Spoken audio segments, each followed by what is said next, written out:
l'avantage d'avoir repéré ces ICP et ces personas, c'est aussi que du coup, on peut donner des exemples qui leur ressemblent. Du coup, ils se projettent sans que tu leur dises que c'est exactement leur cas. Ils peuvent se projeter dans « Ah bah moi, c'est pareil en fait ». Et là, c'est encore mieux parce que ça vient de la personne. La preuve par l'exemple est importante. Donc, la plupart des grandes boîtes, Redis la première, a 40, 50, 60, peut-être même plus de tel client nous a choisi pour ça. Et voilà. Donc ça, c'est vraiment la preuve par l'exemple. Les pairs doivent venir. Par contre, ce qui est intéressant dans les conversations que l'on a au niveau de direction générale, c'est quelquefois de trouver l'exemple qui permet de décaler un petit peu. Parce que, je vais prendre un exemple très concret, quand je dis à BNP Paribas que Bank of America est un de nos clients, ça leur parle parce que c'est des banques qui sont dans la même cour, dans la même compétition. Par contre, quand je le dis, je dis mais attendez, s'ils travaillent avec Bank of America, je peux peut-être moi en tant qu'individu faire mieux et aller chercher chez le compétiteur quelque chose. Donc il y a toujours un peu cette guéguerre. C'est un petit peu simpliste quand j'en parle comme ça, mais ça arrive. Donc de prendre un exemple, et tu citais l'exemple de Dropbox, que je prends souvent parce que c'est un succès énorme commercialement, et c'est un succès qui a quelque part ses travers. C'est-à-dire que Dropbox est né en développant un service en utilisant les capacités d'AWS, les capacités techniques du cloud d'AWS. Dropbox, c'est du stockage de photos, de documents dans un cloud. Et donc, on a, quoi qu'il arrive, ces documents sauvegardés dans le cloud d'AWS. Par contre, quand Dropbox a commencé de grossir, qu'ils ont voulu rentrer en bourse, etc., à un moment, il dit, mais qu'est-ce qui se passe si AWS augmente ses tarifs sur tel service x2, etc. La profitabilité de Dropbox, elle est touchée. Donc, ils étaient en danger de n'être que sur AWS. Donc, ce qui était au départ un extraordinaire avantage au démarrage de dire on va lancer les services et on les produit sans se soucier de l'informatique derrière, est devenu, quand ils sont devenus gros, pas un problème, mais en tout cas quelque chose sur lequel il faut se pencher. Et Dropbox, et c'est public, hein, vous allez sur Internet, sur quelques sites spécialisés, a dû provisionner plusieurs centaines de millions de dollars pour faire évoluer son modèle. Alors c'est vrai qu'à posteriori, c'est facile de dire ils avaient qu'à le prévoir au début. Mais bon, ils ont eu un formidable succès et ils peuvent se permettre de provisionner ces centaines de millions de dollars. Par contre, quand on est face à des clients qui disent oui, non, mais moi je vais le faire tout seul ou je vais le faire sur AWS, prenez cet exemple-là et peut-être qu'à votre échelle, ce ne sera peut-être pas 600 millions de dollars, mais si dans 1 ou 2 ans, pour des raisons X ou Y, vous devez avoir cette facilité-là, ce besoin de sortir d'AWS, regardez ce qui s'est passé chez Dropbox. Il y a eu la même chose pour Snapchat.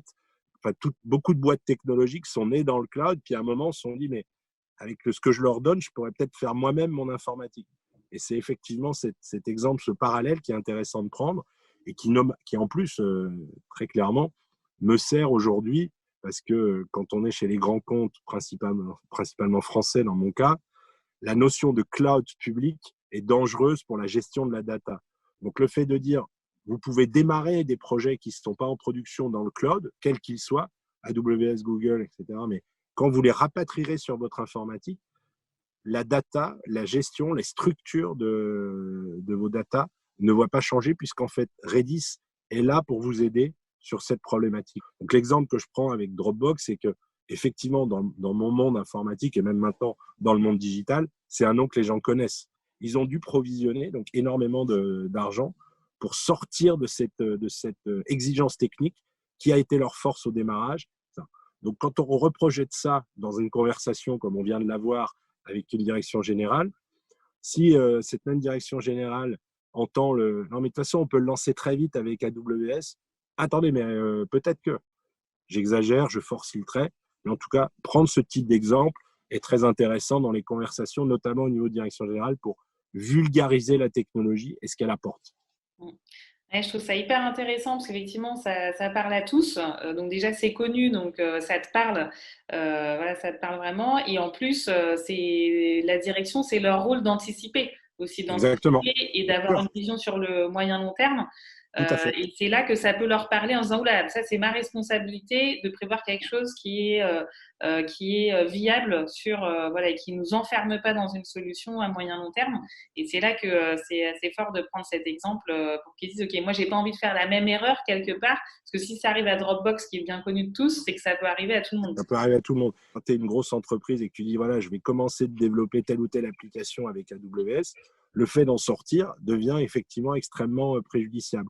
Et en même temps, j'ai envie d'y aller parce que c'est très rapide et que je peux sortir mon produit plus vite. Parce que Dropbox, s'ils ont été leaders, c'est parce qu'ils étaient sur AWS. Donc à un moment, c'est de prendre en conscience de dire, c'est pas tout noir, mais c'est pas tout blanc non plus. Ça alimente la réflexion. Et quand on apporte ce type d'exemple un petit peu extérieur à l'industrie dans laquelle on se positionne également en tant qu'individu comme donneur de conseils, ou en tout cas, pas comme lanceur d'alerte parce que le terme est fort, mais en tout cas comme aiguillon de décision. Parce qu'à la fin, c'est ça que tu dois apporter. Tu amènes un exemple pour mettre en avant des forces de ta solution ou du produit que tu mets en avant. Donc, c'est tout ce travail de preuve par l'exemple qu'il est important de travailler en amont de son speech. Et c'est ça qui est clé aussi, c'est d'avoir une certaine, je dirais, culture générale, de rester curieux par rapport à l'ensemble des industries, à l'ensemble de l'écosystème dans lequel on vit, pour pouvoir se dire, à ce moment-là, cet exemple-là, il est parlant. C'est clé d'avoir cette capacité d'exemple et d'exemple un tout petit peu décalé par rapport au client qui est le nôtre. Et souvent, ce qui est pratique pour moi, c'est qu'aujourd'hui, on peut effectivement décaler avec des exemples. Alors, américains, les gens en Europe aiment parce qu'il y a cet aspect technologique, mais c'est de prendre, par exemple, l'exemple, quand je parle à BNP Paribas, aujourd'hui, la bourse allemande, Deutsche Börse, est un de nos clients. Donc, BNP Paribas, bourse allemande, c'est pas tout à fait le même métier, mais c'est quand même l'Europe, c'est quand même les finances. Donc, c'est souvent ce qui est intéressant de trouver l'exemple d'un des pairs qui a utilisé ça. D'accord. Et ça, tu penses que ça t'a aidé à gagner BNP ou des entités de BNP? On a aujourd'hui quelques